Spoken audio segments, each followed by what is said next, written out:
बच गया साला.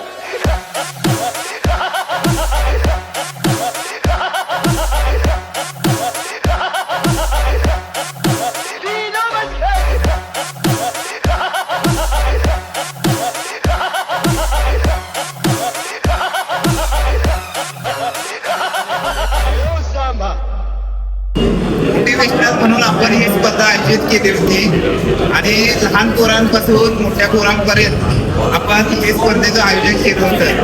तर हे लहान पोरांच्या ह्याच्यात ज्या मुलगीनं चांगल्या पद्धतीनं सहभाग घेतला आणि आपलं धाडस व्यक्त केलं त्याबद्दल तुझा पहिला मनापासून आभार. आणि ती विन झाल्यामुळं तिला हे भेटत आणि हे आमच्याकडनं एक छोटेसे किचन म्हणून गिफ्ट आणि ह्या पोराला एक छोटं किचन गिफ्ट. गजानन कोळे यांनी 178 रिपिटेशन 10 किलोचे 178 रिपिटेशन मारून हा विक्रम नोंदवलेला आहे. जास्तीत जास्त आपण 20 रिपिटेशन मारू शकतोय. तिथं या गजानन कोळीनं 178 रिपिटेशन मारून एक चांगली नोंद निर्माण केलेली आहे. आणि मी एक ओपन चॅलेंज करतोय की ही नोंद कोण मोडतंय हे मला बघायचं आहे. 20 मिनिट ब्लँक मारल्याबद्दल त्याचे एकदम अभिनंदन. आणि food inspector Dinesh Agawane sir हे त्याचं बक्षीस वितरण करत आहेत.